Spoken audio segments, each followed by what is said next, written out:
Hey guys, it's me, Lapniak. This is my 12th double feature VHS opening, and it's going to be consisting of the 1997 VHS of the X-Files, Irresistible, Die Hand, Die Verletzt, and the 2001 VHS of Rudolph the Red-Nosed Reindeer, The Island of Misfit Toys.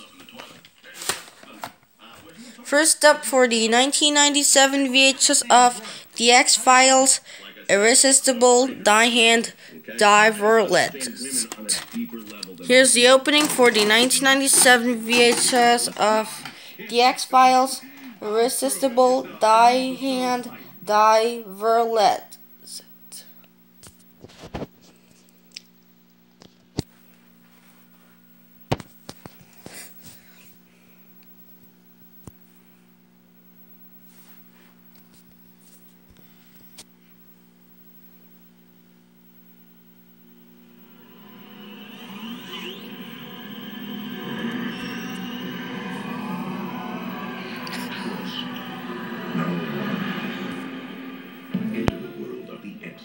XFiles Interactive. The conspiracy continues this fall for Windows and Macintosh CD-ROM, only from Fox Interactive.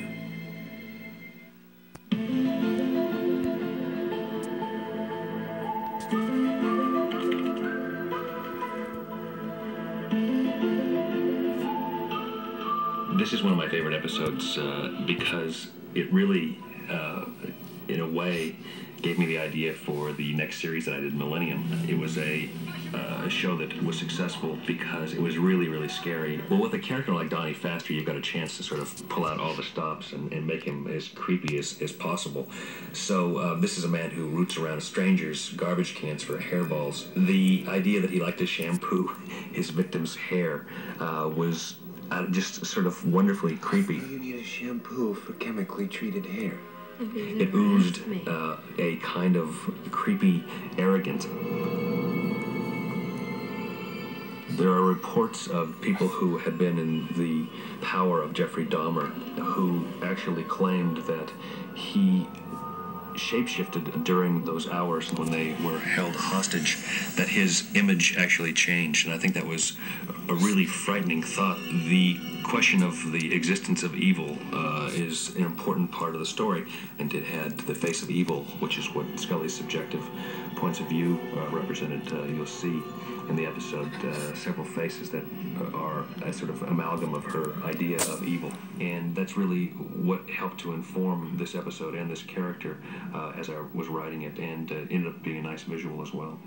When I handed the script in, it was really for a necrophiliac episode. Donnie Pfaster was a person who had a certain sexual desire to do whatever he was doing to these corpses, and that just didn't fly. You cannot do the combination of sex and death on network television. They just won't allow it. So I sort of changed what Donnie Pfaster was. I called him a death fetishist, and all of the sexual content was implied or understood by the audience. One of my favorite scenes is when Scully gets out of the clutches of Donnie Pfaster, saves herself, but Mulder is there to witness this. And for all her attempts not to show him her fear, she finally breaks down and shows it to him, and it's a very touching moment for the characters. He holds her tenderly, and they really have had very little physical contact until this time.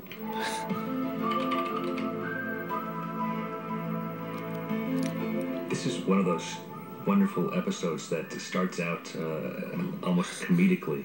It's got some very funny bits in it with the PTA, in this case called the PTC, sang a satanic chant at the beginning of the episode, and the episode begins with some funny The toad himself in the sky.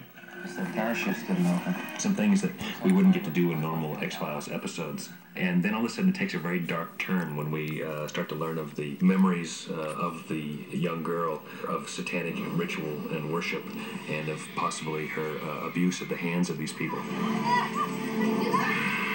When you work with animals of any kind, you have to go to great lengths to keep them safe from harm, and the ASPCA is very strict about these things, and so we had set out originally to drop these toads. Hold on, let me in the sky, which speed up because I just don't want to take long. Whoops, I accidentally skipped the Fox video logo. My bad.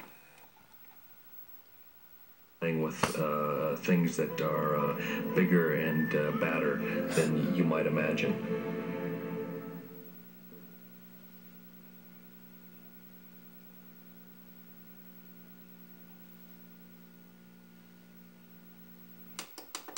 That was the opening for the XFiles Irresistible Die Hand Die Verletzt.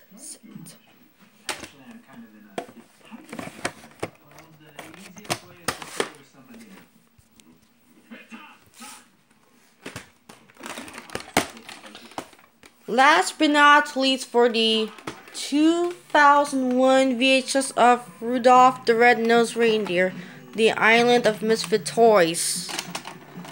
Here's the opening for the 2001 VHS of Rudolph the Red-Nosed Reindeer, The Island of Misfit Toys.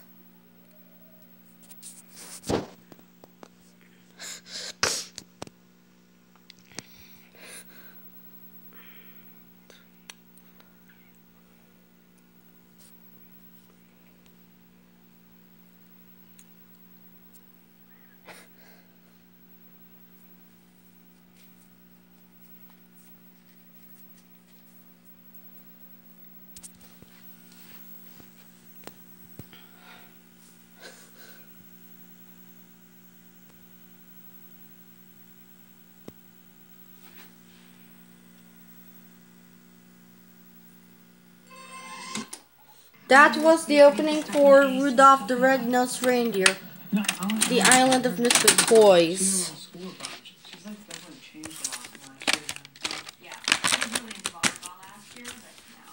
This is Alapniak and signing off.